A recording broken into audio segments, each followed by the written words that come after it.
میں نے کہا کہ بھئی انگوٹھی آپ کو برے کام سے روک رہی ہے اور آپ یہ بھی کہہ رہے ہیں کہ یہی سب کچھ اگر آپ مان رہے ہیں تو کیا ہے شرک اور ایمان کے درمیان کا فاصلہ کیا ہے؟ جب حضرت عمر رضی اللہ تعالیٰ حجر اسود کو اپنے دور خلافت میں بوسہ دیتے ہیں تو کئی نئے مسلمان دھوکے میں نہ پڑ جائیں۔ آپ نے کہا تھا انکا حجر لا تنفع ولا تضر، میں جانتا ہوں تو ایک پتھر ہے، نہ تو نفع دے سکتا ہے نہ نقصان دے سکتا ہے، لیکن میں نے رسول اللہ صلی اللہ علیہ وسلم کو دیکھا یقبلہ کہ تجھے بوسہ دے رہے تھے، اس لیے میں بوسہ دے رہا ہوں۔ کہہ رہے کہ یہ انگوٹھی کی بات نہ کریں حضرت۔ تو عزیزان گرامی، الگ میرا لوگ جو ہے رسولوں کا مذاق اڑائے، آج دین کا مذاق اڑا رہے ہیں۔ دیکھیے کوئی کام نہیں کر رہا، امید ہے کرنے کی توفیق مل جائے، نماز نہیں پڑھے گا، امید ہے مل جائے گا، لیکن نمازی کا کوئی مذاق کرے وہ ایمانی میں کہاں رہا۔ کوئی سنت کا مذاق کرے، چھوٹی سنت بڑی سنت کسی کا بھی مذاق کرے، ہمارا اہل سنت والجماعت کا متفقہ عقیدہ ہے کہ وہ جو ہے ایمان کے دائرے سے نکل جائے۔ الم یروا ما اهلكنا قبلهم من القرون انهم اليهم لا يرجعون، اللہ فرماتے ہیں کتنے بستیاں ہیں، کتنے جو ہے جماعتیں ہیں جن کو ہم نے گزرے ہوئے زمانوں میں ہلاک کر دیا اور وہ لوٹ کر بھی نہیں آنے والے۔ کتنے لوگ ہیں جن کو ہلاک کر دیا، کیا یہ امید رکھنے جن کو ہلاک کیا وہ پھر دوبارہ آ جائیں گے؟ ایسا تو کبھی نہیں ہوا۔ وَإِن كُلٌّ لَمَّا جَمِيعٌ لَدَيْنَا مُحْضَرُونَ، اور ان تمام لوگوں جو گزر گئے ہیں ان کو جمع کر کے ہمارے سامنے حاضر کیا جائے گا، ان کو لایا جائے گا، مر کے کھپ کے ختم نہیں ہو جائیں گے، ان سب کو جمع کر کے لایا جائے گا۔ اب اللہ آگے دلائل دیتے ہیں، بات بھی کہتا ہے کہ کیسے مرنے کے بعد زندہ ہوں گے۔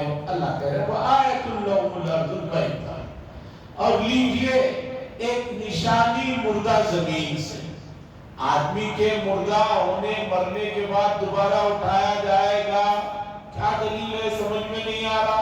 اللہ کہہ رہے ہیں لیجئے ایک مردہ زمین کی مثال، ایک زمین بالکل بنجر ہو جاتی ہے، اس میں سے دھول اٹھنے لگتی رہتی ہے، بالکل یہ رہتا ہے۔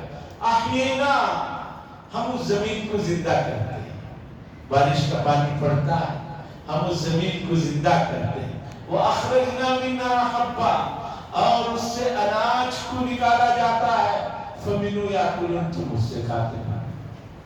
ایک زمین جو بالکل ختم ہو گئی تھی، ایک بڑے بڑے اس کے اندر جو ہے تراخیں آ گئی تھی، لیکن زمین بارش ہوتی ہے، بارش کے فوراً بعد آج بھی ملک کا بہت بڑا حصہ ایسا ہے جن کے پاس کنویں اور بورویل کا پانی نہیں، ایسے ہی موسمی بارشوں سے بہت سارا اناج اگاتے ہیں۔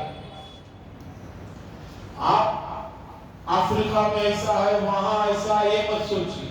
آپ اپنے شہر کے بھی آس پاس جائیں گے، ایسی بہت سی زمینیں ملیں گی، کنواں بھی نہیں ہے وہاں پر، ٹویل بھی نہیں ہے، بورویل بھی نہیں ہے، ایسے ہی موسمی بارش ہوتی ہے۔ ابھی اکتوبر میں عموماً بارشیں ہوتی ہیں، ان بارشوں میں ایک 3 مہینے کی 40 دن کی فصل ہوتی ہے، اس کے بعد پھر ایک ہوتی ہے وہ ایک 3 مہینے 2 مہینے کی فصل ہوتی ہے۔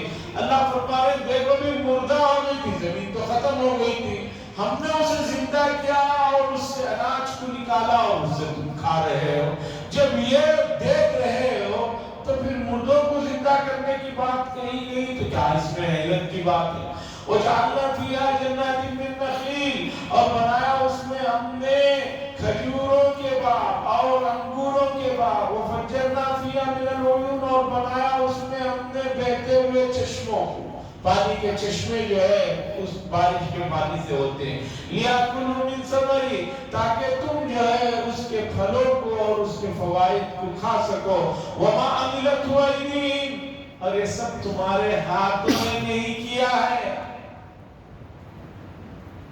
سمندر میں جب پانی اٹھتا ہے بھاپ کی شکل میں، کتنا سمندر کا پانی کھارا ہوتا ہے، لیکن واپس جب آتا ہے تو پانی جو بارش کا ڈائریکٹ پڑتا ہے، کبھی چکر دے اور ماہرین مانتے ہیں اعلیٰ درجے کی کوالٹی کا پانی ہوتا ہے. بہت پہلے بتایا، مجھے اس وقت یاد نہیں وہ کون سے مہینے ہیں. زمانے قدیم سے عرب کے اندر 1-1.5-2 مہینے کا عرصہ ایسا ہوتا ہے کہ جس میں جو بارش ہوتی ہے اس بارش کو زمین پر پڑنے سے پہلے ہی اوپر گھروں کے چھتوں پر برتنوں میں جمع کر لیتے ہیں.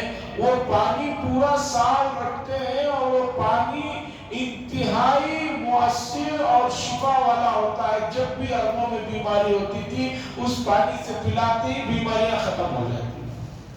تو پانی اٹھ رہا ہے کھارا، واپس آ رہا ہے میٹھا، اعلیٰ کوالٹی کا آ رہا ہے. وہ معاملت وحیدی. اللہ فرما رہے تمہارے ہاتھوں میں کچھ نہیں کیا. افلا یشکرون، کیا اس کے بعد بھی تم شکر گزار نہیں بنو گے؟ اس کے بعد بھی فرما بردار نہیں بنو گے یہ سب چیزیں دیکھ کر؟ اب سنیے دوسری دلیل کہ مرنے کے بعد دوبارہ زندگی ہے. اس کی دوسری دلیل سنیے. سبحان الذی خلق الازواج کلها، پاک ہے وہ ذات جس نے بنایا ہر ایک میں جوڑا جوڑا. مما تنبت الارض، جو تم اگاتے ہو اس میں بھی جوڑا جوڑا ہے. ومن انفسہم، اور تمہارے جانوں میں بھی جوڑے جوڑے ہیں. ومما لا یعلمون، اور اس چیزوں میں بھی جسے تم نہیں جانتے. انسانوں میں تو معلوم ہے کہ بھی مذکر ہے، مؤنث ہے، میل ہے، فیمیل ہے. پھر جانوروں میں بھی بہت سارے میل فیمیل کا معلوم ہے. اللہ فرما رہے ہیں کہ اناج میں بھی میل اور فیمیل ہے. خاص طور پر عرب میں آج سے 1500 سال پہلے ہی کھجوروں میں پیداوار زیادہ آنے کے لیے، کھجور کے درختوں میں پیداوار زیادہ آنے کے لیے وہاں پر ایک طریقہ تھا کہ یہ درخت مذکر ہے، میل ہے، یہ فیمیل ہے. اس کے کچھ پتوں کو لے کر، اس کے کچھ اوپر کے حصے کو لے کر اس میں کیا جاتا تھا، کچھ خاص انداز ہوتا تھا جس کی وجہ سے پیداوار زیادہ ہوتی تھی. اب سائنس نے ترقی کر کے کہا ہے کہ ہاں پودوں میں بھی میل فیمیل ہوتے ہیں.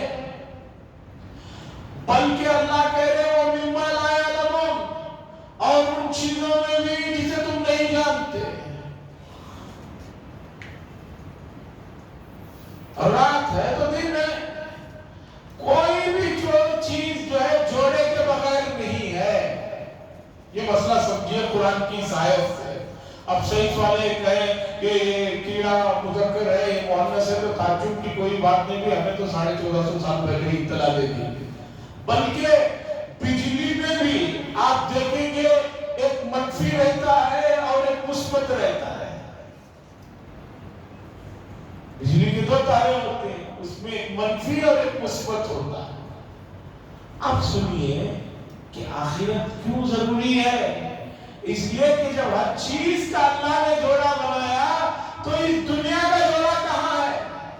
اس دنیا کا جوڑا ہے آخرت. رات ہے تو دن ہے، ادھر اس کا مذکر ہے تو اس کا مؤنث ہے. تو یہ جو دنیا ہے اللہ فرما رہے ہیں کہ اس کا بھی تو جوڑا ہونا چاہیے تبھی بات مکمل ہوگی. تو یہ دنیا ایک حصہ ہے، اس میں کیے جانے والے اعمال کی جزا اور سزا اور اس کے اوپر ملنے والے انعامات بھی تو دینا ہے. تو اسی کا نام آخرت ہے، دوسری دنیا ہے.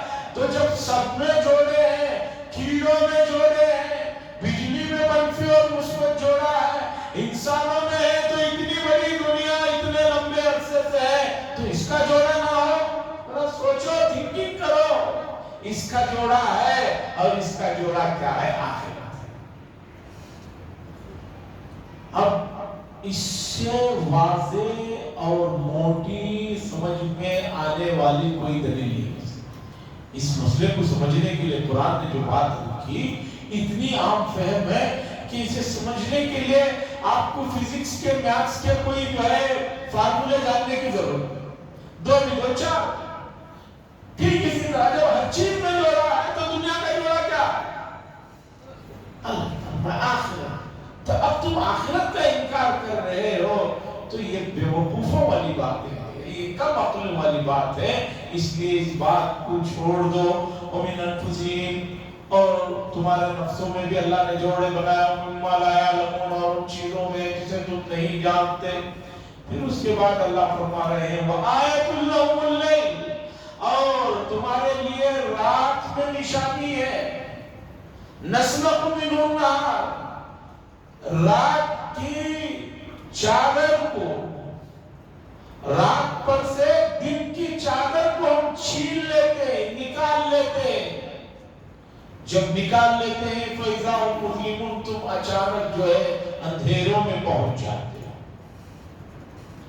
روشنی ہے، اس روشنی کو نکال لیتے ہیں اللہ. نکالتے ہی کیا ہو جاتا ہے؟ اندھیرا ہو جاتا ہے. یہاں سے آگے سورج چاند سے متعلق بہت ساری چیزیں ہیں. بہت زمانے تک لوگ کہتے تھے کہ یہ چیزیں سائنس سے ٹکرا رہی ہیں، لیکن نہیں، سائنس مان رہی ہے کہ جو الفاظ سورج چاند کے لیے قرآن نے استعمال کیے وہی پرفیکٹ. سائنسدانوں کے تو ہر 20-30 سال کے بعد ان کے نظریات بدلتے رہتے ہیں. آپ کو معلوم ہے پہلے کہا جاتا تھا دنیا گول ہے، گول ہے، گول ہے، لیکن رشیا کے سائنسدانوں کی تحقیق ہے دنیا گول نہیں ہے بھائی، انڈے کی شکل جیسی ہے. اب چند دنوں کے بعد اور کون سی شکل کی بتائیں. جب اس پر ایمان لا رہے ہو تو اللہ کی بتائی ہوئی باتوں پر ایمان نہ لانے کا کوئی مسئلہ نہیں. اور خاص طور پر آگے میں بات بتانا چاہتا ہوں کہ مسلسل آنے والے دنوں میں بچوں کی اسکولوں کو 4-5-7 دن چھٹیاں ہیں، اور ان ایام میں مسلسل برادران وطن کے قومی تہوار ہیں جو سراسر بت پرستی، کفر و شرک پر مبتلا ہے. بہت سارے لوگ اس میں دیکھنے کے لیے پہنچ جاتے ہیں، ایسی محفلوں میں شریک ہو جاتے ہیں. شرعاً اس کی اجازت نہیں ہے. من کسر سواد قوم فهو منهم، جو جس قوم کی تعداد کو، پاپولیشن کو بڑھاتا ہے وہ انہی میں سے شمار ہوتا ہے. بہت ساری چیزیں، خاص طور پر اس سال شاید اسی مہینے میں ایک اور قومی تہوار جس میں پٹاخے اڑائے جاتے ہیں وہ بھی شاید اسی مہینے کے آخر میں آ رہا ہے. بہت افسوس کی بات ہے کہ مسلمان بھی اپنے بچوں کو لے کر، ماں باپ کھڑے ہو کر بچوں کے ہاتھ میں وہ انگاروں کو، ان سب چیزوں کو جلاتے ہیں جو کہ شرعاً جائز نہیں ہے. ان تمام چیزوں سے احتراز کریں اور پرہیز کریں اور اوقات کی نگرانی کریں، حفاظت کریں، سیرت کے قریب آئیں. وآخر دعوانا الحمدللہ رب العالمین. الحمدللہ رب العالمین والعاقبۃ للمتقین والصلاۃ والسلام علی سید المرسلین وعلی آلہ وصحبہ اجمعین. اللهم انا نسألك من خير ما سألك منه نبيك وحبيبك محمد صلى الله عليه وسلم، ونعوذ بك من شر ما استعاذ منه نبيك وحبيبك محمد صلى الله عليه وسلم. وأنت المستعان وعليك